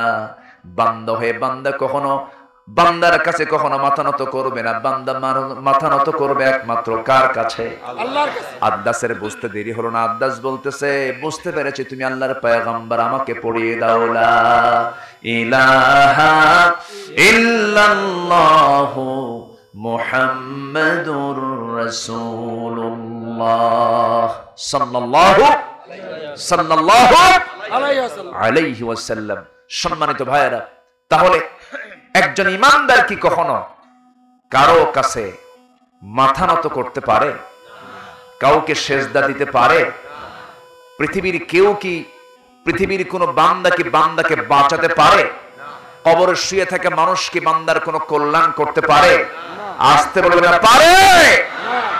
মাজারে মান্নত করে, গরু পাঠায়, আছে কিনা এই এলাকায় জানি না। গরু পাঠায়, যারা গরু পাঠায় তার আরেক বলদ, যারা ছাগল পাঠায় তার আরেক রাম ছাগল। এগুলো শিরক, এগুলো করব না আমরা। জোরে বলি ইনশাআল্লাহ। ওয়া ইযা ইসতাআনতা ফাসতাইন বিল্লাহ ওয়া ইযা সালতা ফাসআলিল্লাহ। চাও কার কাছে? জুতার ফিতাও যদি ছিঁড়ে যায়, চাইবা কার কাছে? আল্লাহর কাছে। বাচ্চা হয় না, দেবেন কে? আল্লাহ। সেজদায় পড়ে কাঁদবো কার কাছে? আল্লাহর কাছে। আল্লাহর কাছে আমরা বলবো। মাজারে মান্নত করবো কেন আমরা? এগুলো শিরক, এগুলোর ধারে পাশে আমরা যাব না। জোরে বলি ইনশাআল্লাহ। ইনশাআল্লাহ। সম্মানিত ভাইয়েরা, বুকটা ফেটে যায়। ওই সমস্ত শিরকের কাজে সহযোগিতা করা হয়। তাফসীর মাহফিল, কোরআনের মাহফিল, একটা পক্ষ আছে, এই মাহফিলগুলো শুনলেই ওদের গায়ে জ্বালা শুরু হয়ে যায়। আছে না নাই বলেন? আছে। কেন জ্বালা শুরু হয়? ওষুধ খায়। ওয়াজ মাহফিলে তো সুদের বিরুদ্ধে ওয়াজ হয়, ওর কাছে এই মাহফিলগুলো পছন্দ হয় না। মঞ্চ ওঠার আগে এক জামাই বাবু এলাকার আমাকে বলতে, হুজুর, আমার শ্বশুর সুদ খায়, একটু সুদের বিরুদ্ধে ওয়াজ করে। এক জামাই আমাকে বলছে। সুদ খাওয়া কি বলেন? হারাম। আস্তে কয়, হারাম। আরো জোরে, আরো জোরে। সুদখোর নামাজি আমার দেশে আছে না নাই? তাহলে লিখতে হবে, তার নাম যদি কোনো পোস্টারে আসে, যদি সে সুদ খায়, লিখতে হবে বিশিষ্ট সুদখোর নামাজি অমক। কি ঠিক আছে না? সুদ চাটমোহরে তো নাই বললেই চলে। আছে? সুদ কি চাটমোহরের সমস্যা না জাতীয় সমস্যা? তাহলে এই সমস্যা দূর করার জন্য কি আঞ্চলিক চেষ্টা করে হবে না জাতীয় চেষ্টা করতে হবে? এই বললি তো হুজুর, এই তো হুজুর কোন দিকে যাচ্ছেন, কথা বোঝেন নাই? মানে আমাদের ওয়াজ করতে বলে কি জানেন, মাঝে মাঝে এরকম করে বলে, হুজুর আকাশের ওয়াজ করবেন আর কবর নিয়ে ওয়াজ করবেন, দুনিয়া আমরা দেখে নেব। দেখছেন, ওরা দেখবে দুনিয়া। আবার কিছু হুজুরও আছে, দোয়ার জন্য হুজুররা বরাদ্দ থাকে। কিছু হুজুর আছে বলে, হুজুর সিনেমা হল উদ্বোধন হবে, একটু দোয়া করেন। দোয়া করে, আল্লাহ তুমি সিনেমা হলের বরকত দাও। আছে? আসতে বলবেন না, আছে না নাই? আচ্ছা। মদের ফ্যাক্টরি উদ্বোধন হবে, পীর কেবলাকে ডাক দেয়। পীর কেবলা দোয়া করে, আল্লাহ মদের ব্যবসায় জমজমাট করে দাও। জোরে করে নাউযুবিল্লাহ। হাজার বছর এরকম ওয়াজ মাহফিল করে সমাজ থেকে সুদ বন্ধ করা যাবে না। সুদ যদি বন্ধ করতে হয়, ওয়াজ মাহফিল দিয়ে বন্ধ হবে না। সুদ বন্ধ করার জন্য জাতীয়ভাবে যাকাত ভিত্তিক অর্থনীতি চালু করে সুদকে মাটির নিচে চাপা দিতে হবে মুসলমান। এটা কেমনে এমনি হবে? বদর আসবে, উহুদ আসবে, খন্দক আসবে। সুদের মহাজন ছিল আবু জেহেল। এরকম আবু জেহেল আজকের সমাজে মনে হয় নাই, আছে না নাই? সুদের মহাজন মূলত কে? বলেন কে? বলেন বলেন বলেন। সে ফতোয়া দিত ইন্নাল বাইআ কামিসলির রিবা। আবু জেহেল বলতো যে মুহাম্মদ শোন, আমরা তো জানি সুদ তো ব্যবসার মতোই। আজকের সমাজেও কিছু লোক কিন্তু বলে সুদ তো ব্যবসার মতোই। দেখছেন কি সুন্দর মিল আবু জেহেলের কথার সাথে, আছে না আছে না আছে না? না, আপনারা রাগ করতেছেন নাকি? হুজুর আপনি আবার সুদের দিকে গেলেন কেন? একটু সস্তা আমল দিয়ে জান্নাতে ঢুকায় দেন। এরকম কিন্তু সস্তা আমল দিয়ে জান্নাতে যাওয়ার কিছু ধান্দাবাজ কিছু লোক আছে। আসতে বলবেন না, আছে না নাই? জান্নাত এত সস্তা নয়। জান্নাত পেতে হলে সম্পূর্ণ হারামকে বর্জন করতে হবে, হালাল ধরতে হবে। জান্নাত ক্লিয়ার। জোরে বলেন সুবহানাল্লাহ। এক সাহাবী বলেন, হুজুর এত লম্বা ওয়াজ শুনবো না। এক সাহাবী আমাকে শর্ট কিছু ওয়াজ দেন, আমি জান্নাতে যেতে চাই, খুব অল্প আমল দিবেন। আমার রাসূল কাউকে হতাশ করতেন না। সহিহ বর্ণনা একটা হাদিসে আসছে। আমার নবীজি বলেন, তুমি কি করবা বলো? তার মুখ থেকেই তিনি শুনলেন। ওই সাহাবী বলছেন, ইদা সাল্লাইতুল মাকতুবাত, আমি যদি 5 ওয়াক্ত নামাজ পড়ি, ও সুনতু রমাদান, আমি যদি রমজান মাসের নামাজটা পড়ি, ওয়া হালালতুল হালালা ওয়া হারামতুল হারাম, হালালকে হালাল জেনে হালাল জীবন গ্রহণ করি, হারামকে হারাম জেনে হারামকে আমি জীবন থেকে বর্জন করে ফেলি, আদখুলুল জান্নাতা ইয়া রাসূলুল্লাহ, এই 4টি কাজের ফলাফলে কি আমি জান্নাত পাবো নাকি? রাসূল বললেন, নাম, জি, জান্নাতে চলে যাবে। যেরকম সুবহানাল্লাহ, জান্নাতে চলে যাবি। আমার নবীজি এমন কথা শোনার পরেই ওই সাহাবী বলছেন, ওয়ালাম আযিদ আলা যালিকা শাইআন, ওয়ালাম আযিদ আলা যালিকা শাইআন, হে রাসূল আমি কখনো এই 4টি কাজের বেশি করব না। রাসূল বলেন, না করলে তোমার সমস্যা নাই, হারামকে ছাড়বে, হালালকে ধরবে, আল্লাহর কাছ থেকে জান্নাতটা বুঝায় নেবে। জোরে বলেন সুবহানাল্লাহ। বলেন আমরা কি হারাম ছাড়তে পেরেছি? হারাম ছাড়তে পেরেছি না। আমরা হারামকে ছেড়ে দেব। জোরে বলি ইনশাআল্লাহ। ইনশাআল্লাহ। সুদকে না বলবো, সুদকে কি বলবো? না বলে দেব। হারামকে না বলে দেব। বনের সম্পত্তি মেরে খাওয়া কি হালাল না হারাম? এরকম হাজি ভাই নাই? হ্যাঁ বলেন, এরকম হাজি ভাই আছে না নাই? বনের সম্পত্তি মেরে খাইছে, আছে না? আছে না? আছে, কিন্তু মুখে কিন্তু দাড়ি আছে একদম। এবং জুব্বার ভাব দেখে মনে হয় আর টুপির ভাব দেখে মনে হয় যেন সে জান্নাত থেকে ফেরেশতা হয়ে আসছে দুনিয়াতে। আছে না নাই? আছে। কিন্তু বনের সম্পত্তি মেরে খায়, বনকে সম্পদ বুঝায় দেয় না। বাপ মারা গেছে এক যুগ, বনের সম্পত্তিতে ধান লাগায় খায়, সেই ধান গোলা ভরায়। বোন বাড়িতে এসে যদি চায়, ভাই অংশটা বুঝায় দাও, বলে যে তুমি কি বুঝো বোন, একটা কথা বলি কি, অংশ নিলে কিন্তু ধ্বংস হয়। দেখছেন কি ফতোয়া দিল দেখেন। মানে কথাটা শিখায় দিছে ইবলিস। কে শিখাইছে? কোন? ইবলিস। ইবলিস। তাহলে এই ওহী নাজিল হয়েছে কার থেকে? ইবলিস থেকে। এরকম বদমাইশ বহু আছে। অথচ আল্লাহ তাআলা সম্পত্তি বন্টনের ক্ষেত্রে আগে বলেছেন পুরুষের কথা না নারীর কথা? নারীর কথা। লিযযাকারি মিসলে হাযিল উনসাইন। আগে মেয়ের অংশ মেয়েটাকে বুঝায় দাও। ও অন্যের বাড়িতে থাকে, স্বামীর বাড়িতে থাকে, সে তার অংশ তাকে বুঝায় দিয়া ভাই ভাই বুঝায় নাও। কিন্তু এত বড় কৃপণ ভাইয়েরা, একই মার পেট থেকে জন্ম, বোনকে ঠকায়, সে তো সমাজের মানুষকে ঠকাবে। ঠিক কিনা? যে জাতির অধিকাংশ ব্যক্তি বোনের সম্পত্তি মেরে খায়, তারা দেশের সম্পদ মেরে খেতেই পারে। আমরা দেশকে কি ভালোবাসলাম। স্বাধীন হলো ৭১-এ, আজকে ২০২৩ পেরিয়ে ২৪-এ পড়বে। ৫০-৫২ বছর হলো দেশ স্বাধীন হয়েছে। ফলাফল হলো বিগত ১৫ বছরে লক্ষ লক্ষ কোটি টাকা দেশ থেকে পাচার করা হয়েছে। যারা দেশ থেকে টাকা পাচার করে তারা এই দেশের জাতির দুশমন, দুশমন, দুশমন। তাদের হাতে নেতৃত্ব মানায় না মুসলমান। ওই সমস্ত অসৎ নেতৃত্বের বিরুদ্ধে মোকাবেলা করার দরকার আছে না নাই? রাজি আছেন কারা কারা? হাত উঁচু করে দেখান মুসলমান।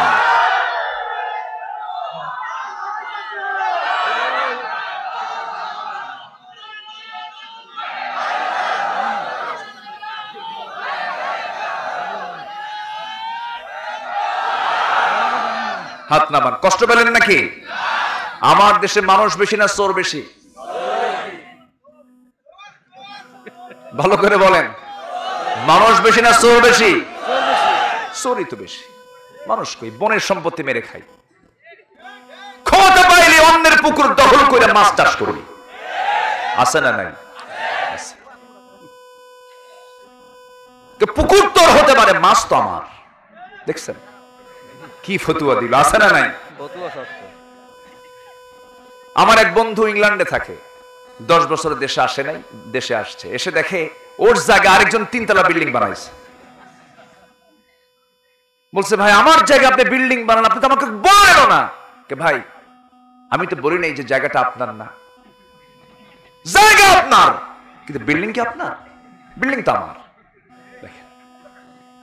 এরকম বদমাইশ আছে না? আসতে বলবেন না, আছে না নাই?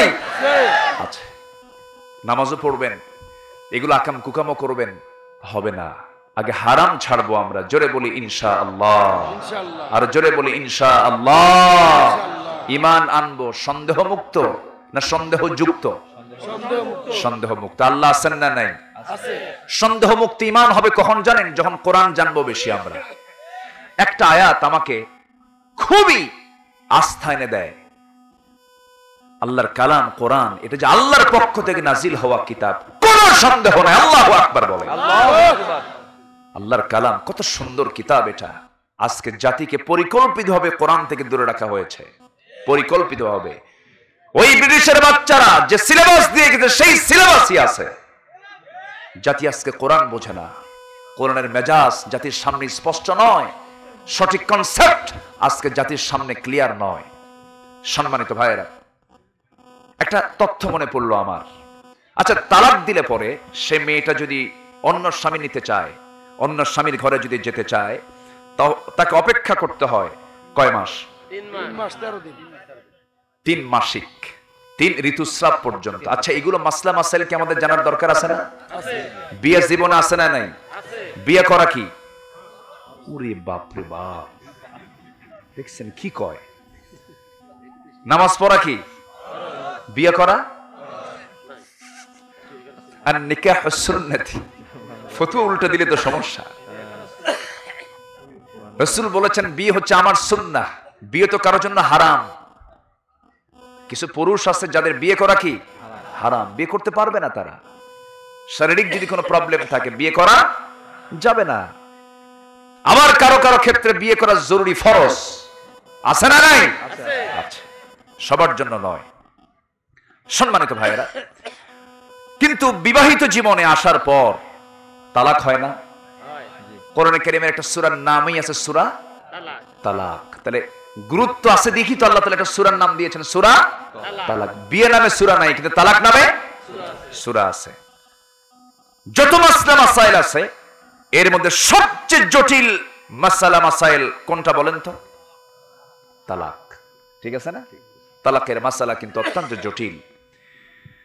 তো এই তালাক প্রাপ্ত যদি কোনো নারী স্বামীকে অন্য স্বামীকে গ্রহণ করতে চায়, কোরআন বলছে 3 মাস সামথিং, 3 ইদ্দত পর্যন্ত তাকে অপেক্ষা করতে হবে, 3 ঋতুস্রাব পর্যন্ত তাকে দেরি করতে হবে। কেন? এর কারণটা কি? কেন এটার হয়? এটার কি কারণে আল্লাহ তাআলা বিধান দিলেন? আল্লাহ তাআলা একদিন পরেও তো বলতে পারতেন, কেন দিলেন? আচ্ছা, আবার তিনি বলেছেন বিধবা কোনো নারী যদি অন্য স্বামীকে গ্রহণ করতে চায়, সেখানে আল্লাহ তাআলা কিন্তু আবার 3 ইদ্দত বলেননি, বলেছেন আরবাআত আশহুরিন ওয়া আশরা, 4 মাস 10 দিন। 10 দিন বাদ দেওয়া যাবে না, 4 মাস 10 দিন। তাহলে এই যে আল্লাহ তাআলা একটা বিশাল বিধান দিয়েছেন, কেন দিলেন? কি জন্য দিলেন? পাশ্চাত্যের কিছু গবেষকরা এই দুটো আয়াতকে রিসার্চ করেছে যে কোরআনে আল্লাহ তাআলা এই বিধানটা কেন দিলেন। এই বিধানটা দেওয়ার কারণটা কি? সবাই মনোযোগ দিয়ে শুনবেন। কোরআন যে আল্লাহর পক্ষ থেকে নাজিল হওয়া কিতাব, আল্লাহ যে বান্দার কল্যাণের জন্য কোরআনটা নাজিল করেছেন। আল্লাহ চান না বান্দার কোনো ক্ষতি হোক, আল্লাহ চান না বান্দার কোনো ক্ষতি হয়ে যাক, সেই জন্য আল্লাহ রাব্বুল আলামিন বিধানগুলো দিয়েছেন। তালাক প্রাপ্ত নারীর জন্য 3 মাস সামথিং, 3 মাস 3 ইদ্দত পর্যন্ত অপেক্ষা করতে হবে। কেন? স্বামী যখন স্ত্রীর সঙ্গে যখন মিলিত হয়ে যায়, স্বামী এবং স্ত্রী, নারী এবং পুরুষ যখন ইন্টারকোর্স করে, স্বামী হলো দেওয়ার জাতি, স্ত্রী হলো নেওয়ার জাতি, রিসিভ করে হলো নারী জাতি। স্বামীর কাছ থেকে নেওয়া যে ব্যাকটেরিয়া প্রোটিনগুলো স্ত্রী গ্রহণ করে নিল, এটা তার মাথা থেকে পা পর্যন্ত একটা নারী বহন করতে থাকে। এই শরীরে, ওই নারীর শরীরে 1 মাস পর্যন্ত 30% পর্যন্ত শরীর থেকে 30% বের হয়ে যায় ব্যাকটেরিয়া প্রোটিনগুলো। দ্বিতীয় মাসে 60% চলে যায়, তৃতীয় মাসে 90% পর্যন্ত চলে যায়। আর মাত্র কয়েকটা দিন দেরি করলে পরেই 100% ব্যাকটেরিয়া প্রোটিন তার আগের স্বামীর কাছ থেকে পাওয়া প্রোটিনগুলো শরীর থেকে বের হয়ে গেল। যদি কোনো স্ত্রী এই 3টা মাস অপেক্ষা না করে অন্য কোনো স্বামীকে গ্রহণ করতে যান, ডাবল ব্যাকটেরিয়া এখানে বিশাল বড় শরীরে প্রতিক্রিয়া সৃষ্টি করে ফেলবে, নতুন রোগ সৃষ্টি হয়ে যাবে।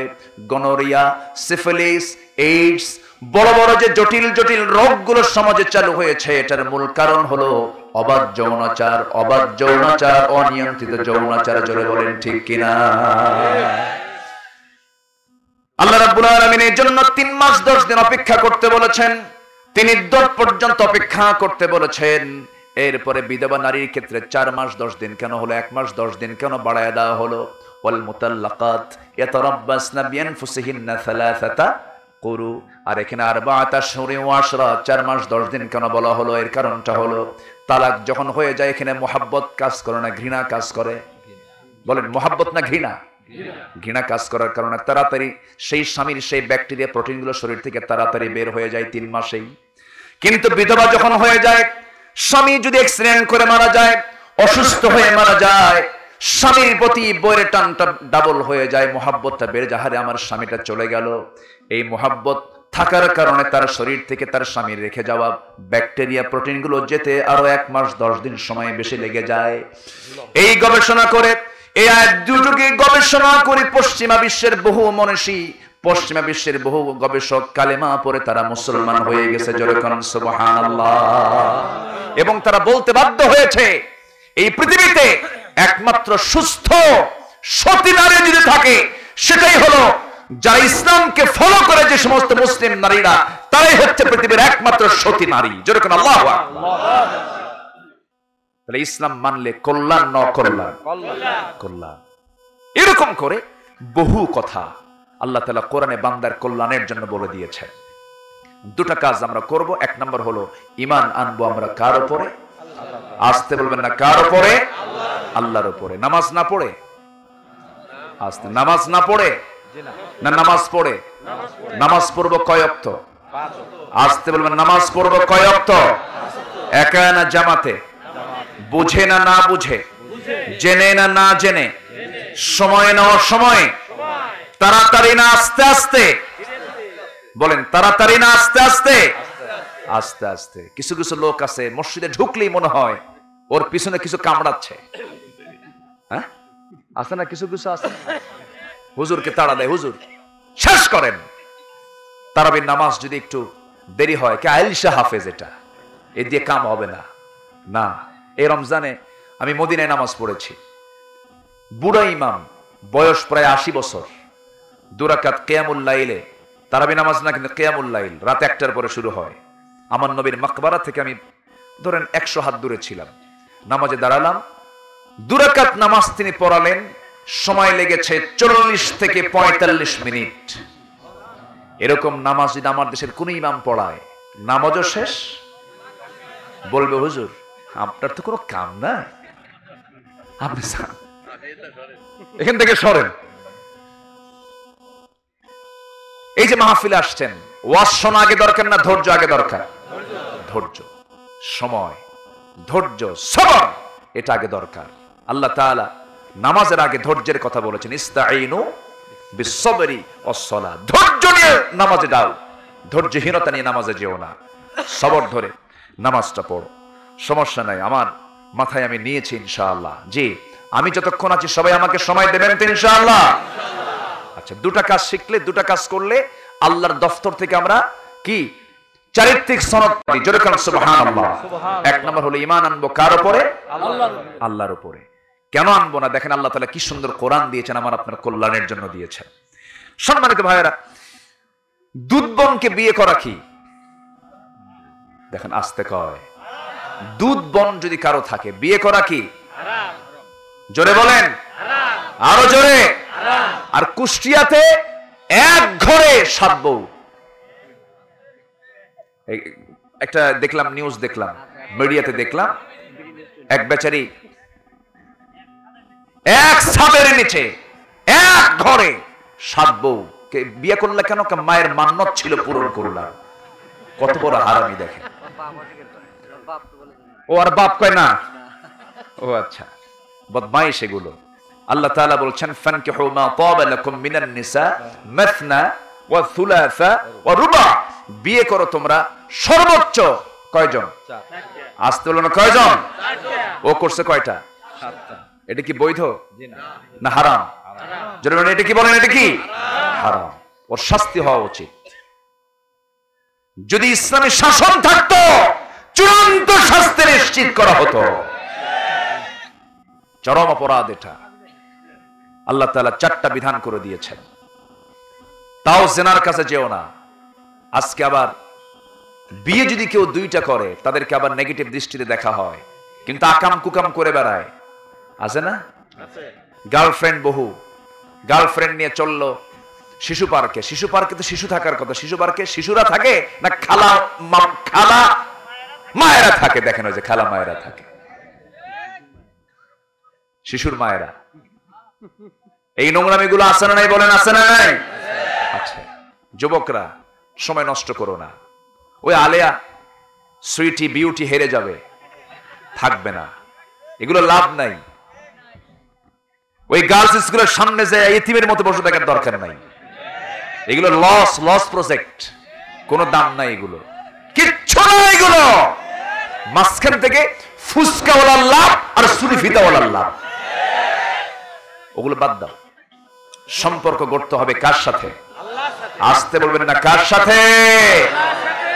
দুধ বোনকে বিয়ে করা কি হারাম? কেন হারাম? বলেন কেন হারাম? অবশ্যই যৌক্তিকতা আছে না নাই? বিজ্ঞানীরা এর রহস্য উদ্ঘাটন করতে পেরেছে। বিজ্ঞান বলছে, মায়ের দুধ পরীক্ষা করে দেখা গেছে মায়ের দুধের মধ্যে যে স্টেম সেল থাকে সেটা ঠিক স্পার্মের মধ্যেও থাকে। অর্থাৎ বীর্যের মাধ্যমে যে বংশ বৈশিষ্ট্য ট্রান্সফার হয়, দুধের মাধ্যমেও সেম মায়ের বংশ বৈশিষ্ট্য জেনেটিক সন্তানের মধ্যে ট্রান্সফার হয়। তখন দুধ পান করা সন্তান মায়ের বডির একটা অংশ হয়ে যায়। আল্লাহু আকবার বলেন। দেখেন, কোরআন যা হারাম করেছে এটা কখনো হালাল করার ক্ষমতা পৃথিবীর কোন মানুষের নাই। ইসলাম বান্দার কল্যাণ চায়। আমরা ইসলামকে মানবো এক জায়গায় না সব জায়গায়? এক জায়গায় না সব জায়গায়? সমাজে চালু হওয়া দরকার বিয়ে না জেনা? বলেন কোনটা বেশি চালু হওয়া দরকার? কিন্তু আজকে সমাজে সহজ কোনটা বলেন? জেনা। যুবকরা এগুলো করো না, বাদ দিয়ে দাও। অন্যায় কোনো কাজের দিকে যাবে না। বিয়ের প্রয়োজন হয়ে যাবে, ফ্যামিলিকে জানিয়ে দেবে, নোংরামি কাজের দিকে যাবে না। আল্লাহ রাব্বুল আলামিন বলছেন, আমি আরশ আজিমের ছায়ায় ওই সমস্ত যুবককে আমি আশ্রয় দেব, আমার ছায়ায় তাদেরকে বসতে দেব যারা এই যৌবন কালটা আমার ইবাদতে কাটিয়ে দিয়েছে। কোন সুন্দরী নারী প্রেমের প্রস্তাব দেওয়ার পর সে বলে ফেলেছে, ইন্নী আখাফুল্লাহ, আমি আল্লাহকে ভয় করি। আল্লাহ বলছেন, ওই যুবককে আমি আরশ আজিমের ছায়ায় জায়গা দিয়ে দেব। জোরে বলি সুবহানাল্লাহ। নামাজ পড়তে হবে কয় ওয়াক্ত? 5 ওয়াক্ত। ঈমানটাকে কন্ট্রোল করতে হবে, ঈমানটাকে বাঁচাতে হবে। ঈমান রক্ষা করতে গিয়ে দুনিয়ার সব যদি চলে যায় চলে যাবে, কিন্তু ঈমান নষ্ট করা যাবে না। দেখেন, কাফেরের ঘরে থাকার পর ঈমানটা টিকে রেখেছেন। আজকে আমরা মুসলমানের ঘরে থাকার পর আমার ইমানটাকে টিকে রাখতে পারি না। কাফেরের ঘরে অবস্থান করেও ইমানটা টিকে রেখেছেন এমন একজন নারী ছিলেন যার স্বামী ছিল ফেরাউন। এত বড় একজন দাপুটে নেতা ছিল সেই ফেরাউনের বউয়ের নাম কি বলেন? কি নাম বলেন?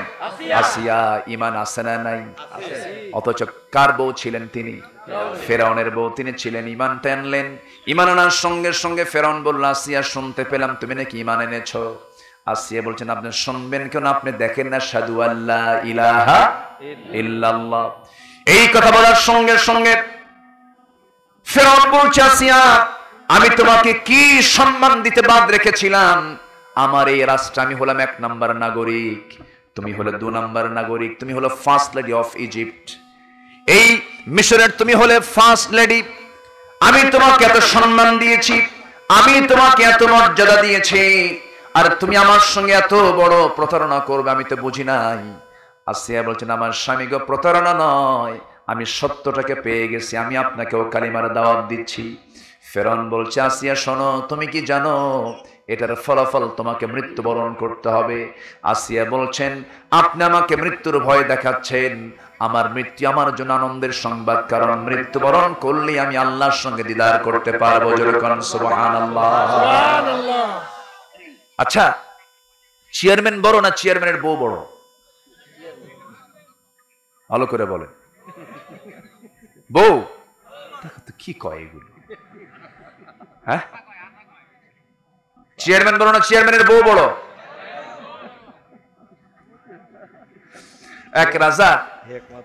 এক রাজা প্রজার মাঝে ঘোষণা করেছে, যে প্রজা বইয়ের কথা শুনবে না, শোনে না, তাকে একটা করে ঘোড়া দেওয়া হবে, আর যে প্রজা বইয়ের কথা শোনে তাদেরকে একটা করে ডিম দেওয়া হবে। তো গোটা দেশ জুড়ে বইয়ের কথা শোনে না এমন লোক খুঁজে পাওয়া যাচ্ছে না। বিকেল বেলা পড়ন্ত বিকেলে এক মক্কেল এসে বলছে, জাহাপনা জীবনে কোনদিন বইয়ের কথা শুনি নাই। তাই ঠিক আছে, আস্তা বলে যাও, ঘোড়া একখান নিয়ে তুমি চলে যাও, তোমাকে ঘোড়া উপহার দিলাম। সে একখান কালো ঘোড়া নিয়ে চলে গেছে বাড়িতে। বউ বলতেছে, ঘোড়া কোথায় পাইছো? রাজা আমাকে উপহার দিয়েছে। উপহারের ঘোড়া আবার কালো আনছো কেন? কালো কোনো কারণ হলো? কালোটা চেঞ্জ করে লাল ঘোড়া নিয়ে আসো, যাও। আচ্ছা ঠিক আছে। কি কথা কি বুঝতেছেন? চলে গেছে রাজার কাছে, রাজা মশাই ঘোড়া তো নিয়ে গেছি, কিন্তু ঘোড়া তো কালারে মার খেয়ে গেলাম। কেন, কি হয়েছে? লাল হলে ভালো হয়, কালো ঘোড়া আমি নেব না। কে এই পরামর্শ তোরে দিল? কে বউ আমার শিখাই দিল। রাজা কয়, ঘোড়া থুইয়া ডিম নিয়ে যা। সন্ধ্যার পর রাজা নিজেই রানীর সামনে দাঁড়ানো। রানী মুস্কি মুস্কি হাসি দেয় আর বলে, রাজা মশাই পাইছেন? এরকম কি পাইলেন যে বান্দা বইয়ের কথা শোনে না? এরকম স্বামী কি পাইছেন? কে পাইছিলাম একটা, তাও দেখি বইয়ের কথাই শোনে। এখন রানী বলছে, রাজা মশাই শোনেন, খামাখা যারা বইয়ের কথা শুনে তাদেরকে এত ঠকান কি দরকার? একজনকে দেবেন ঘোড়া, আরেকজনকে দেবেন শুধু সিম্পল একটা ডিম, এটা হলো না। ডিমটা চেঞ্জ করে 5 কেজি করে চাউল দেন, কিছু উপকার হবে। আচ্ছা ঠিক আছে। পরের দিন সকালবেলা মন্ত্রী বৈঠকে রাজামশাই বলতেছে, শোনো, গোটা দেশে ফরমান জারি করে দাও, যাদের কে ডিম দেওয়া বরাদ্দ ছিল, যারা বইয়ের কথা শোনে, ডিম দেওয়ার জায়গায় ডিম না দিয়ে তাদেরকে 5 কেজি করে চাউল দেওয়া হোক। তৎক্ষণাৎ খাদ্যমন্ত্রী দাঁড়িয়ে বলে, জাহাপনা রাজামশাই, ডিমের জায়গায় চাউল দিতে হবে, এই পরামর্শ আপনাকে দিল কে? বউ আমার শেখায় দিল। কথা বুঝেন নাই? তাহলে রাজাও শোনে, প্রজাও শোনে। এখন বলেন, চেয়ারম্যান বলো না চেয়ারম্যানের বউ বলো? আপনার কথাকে মজবুত করার জন্য একটা উদাহরণ দিয়ে দিলাম, যা আছে কপালে। এখন বিষয়টা হলো, আসিয়ার কি সামাজিক মর্যাদা কি ওই সমাজে কম ছিল? আসতে বলবেন না, কম ছিল। ফেরাউনও কম, কোন অংশে কম না, আসিয়াও কিন্তু কোন অংশে কম না। সমস্ত নাগরিক সুবিধা, সামাজিক মর্যাদা সব কিছু পাওয়ার পরেও আসিয়া আলাইহিস সালাতু ওয়াস সালাম বললেন, এই দুনিয়াটা আমার কাছে তুচ্ছ, এই দুনিয়ার কোন নিয়ামত আমার কাছে স্থায়ী নিয়ামত নয়। আমার স্বামী, আমি আমার দুনিয়ার সমস্ত মান সম্মান সব মাটির সঙ্গে মিশিয়ে দিয়ে আমি আল্লাহর জান্নাতে চলে যেতে চাই। জোরে বলুন সুবহানাল্লাহ, আরো জোরে বলুন সুবহানাল্লাহ। সুবহানাল্লাহ। আসিয়া আলাইহিস সালাতু ওয়াস সালাম শেষ পর্যন্ত তিনি ইমানটাকে টিকিয়ে রাখলেন। ফেরাউন বলল, হামান কি করা যায়? হামান বলছে, ফেরাউন শোনো, বুকের শত্রু বড় শত্রুকে দুনিয়া থেকে বিদায় করে দাও। ফেরাউন করলো কি টেকনিক করলো, তাফসীর এসেছে। ফেরাউনের এক দাসী ছিল, শিরক কালিমা পড়েছিল, সেই দাসীকে ধরে আনা হলো। দুইটা হাতের মধ্যে পেরেক ঢুকালো, দুইটা পায়ের মধ্যে পেরেক ঢুকালো, ঢুকায় একটা করে অঙ্গ কেটে ফেলে দেয় আর বলে, তুই ইসলাম ছাড়বি কিনা বল। দাসী বলছে, আমি জান্নাতের গন্ধ পাচ্ছি। আসিয়ার সামনে দাসীকে শহীদ করে দেওয়া হলো। এবার বলা হলো, আসিয়া, এর চাইতে লোমহর্ষক কায়দায় তোকেও দুনিয়া থেকে বিদায় করব। আসিয়া বলছেন, স্বামী আমার শোনেন, এই দুনিয়ার সব কিছু ছাড়বো, আমি সংসার ছাড়বো, পরিবার ছাড়বো, স্বামী ছাড়বো, দুনিয়ার সমস্ত মায়া মোহাব্বত ছাড়বো। আল্লাহকে মোহাব্বত করতে গিয়া আমার মনে হয় আমার মৃত্যু ঘনিয়ে এসেছে, কারণ আমি আমার নাকের মধ্যে জান্নাতের ঘ্রাণ পেতেছি। জোরে বলুন সুবহানাল্লাহ। আসিয়া আলাইহিস সালাতু ওয়াস সালাম শেষ পর্যন্ত করলেন কি, অনড় থাকলেন। ইন্নাল্লাযীনা ক্বালু রাব্বুনাল্লাহু সুম্মা ইসতাকামু, ইস্তেকামাত থাকলেন, টিকে থাকলেন, ঝরে পড়লেন না, ঈমানটাকে অনড় রাখলেন। শেষ পর্যন্ত করা হলো, করাত নিয়ে আসা হলো, কপালে যখন করাতটা ঠেকিয়ে দেওয়া হলো, আসিয়া আলাইহিস সালাতু ওয়াস সালামের একদম নাকের ডগায় তার মৃত্যু চলে এসেছে। এমন সময় তিনি একটা দোয়া পড়েছেন, সেই দোয়াটা আল্লাহর কাছে এত পছন্দনীয় হয়েছে, আল্লাহ বলছেন, ও দুনিয়ার মানুষ, আমার আসিয়ার দোয়া আমার কাছে খুব পছন্দ হয়েছে, আমি কোরআনে সেই দোয়াটা ঢুকায় দিলাম। কোরআনে আসিয়ার দোয়া আছে না নাই বলেন? নবীদের দোয়া আছে। আসিয়ার দোয়াটা আল্লাহ তাআলা কোরআনে কোট করে দিয়েছেন, কি সুন্দর দোয়া। তিনি দোয়া পড়তেছেন, এদিকে কপালে করাতটা দিয়ে দুই টুকরা করা হচ্ছে, তিনি দোয়া করছেন, রব্বি বিনিলি ইনদাকা বাইতান ফিল জান্নাহ ওয়া নাজ্জিনি মিন ফিরআউনা ওয়া আমালিহি। ও আল্লাহ তাআলা, তুমি আমার জন্য বানায় দাও, ইনদাকা তোমার কাছে, মানে কার কাছে?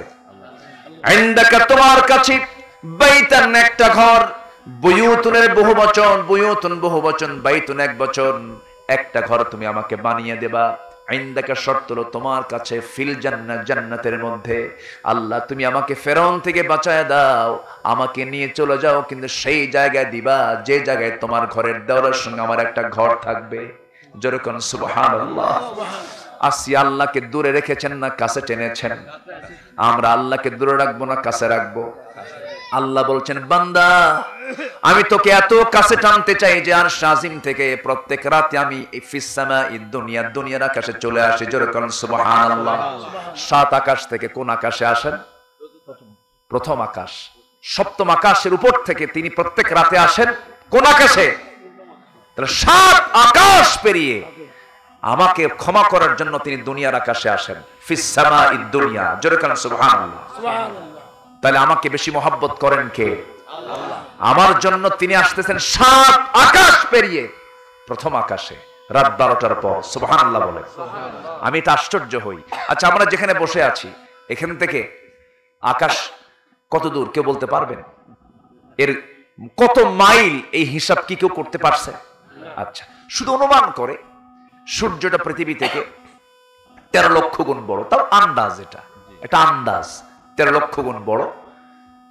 এই সূর্য থেকে আবার কিছু তারকা আছে, যেরকম আড্ডা নামে একটা তারকা আছে, বেটেল জুইস নামে একটা তারকা আছে, যে তারকাটা সূর্যের চাইতে 33 কোটি গুণ বড়।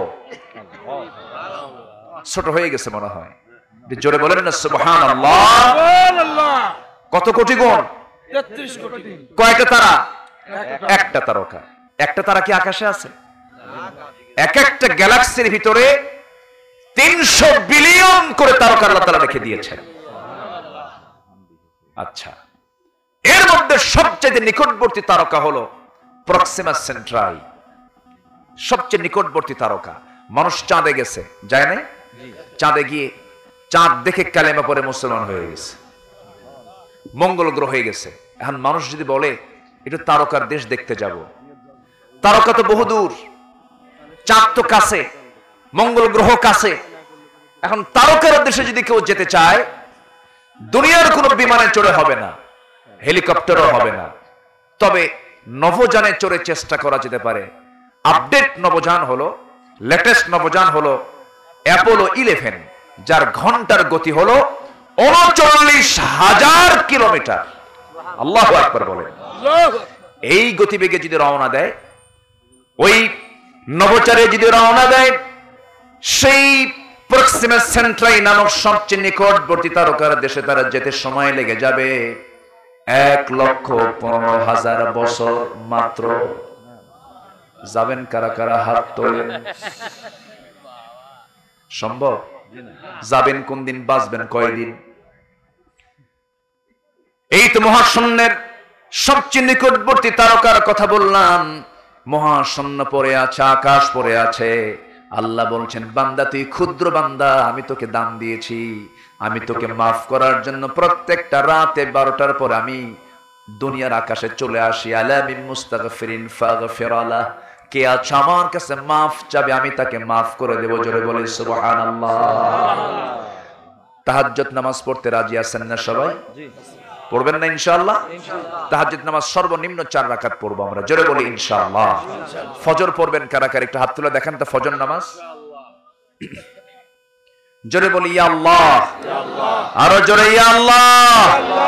আমাদেরকে ফজর, জোহর, আসর, মাগরিব, ইশা 5 ওয়াক্ত সালাত আদায় করার তৌফিক তুমি আল্লাহ দিয়া দাও। জোরে বলি আমিন, আরো জোরে আমিন। মা বোনদের নামাজ পড়ার দরকার আছে না নাই?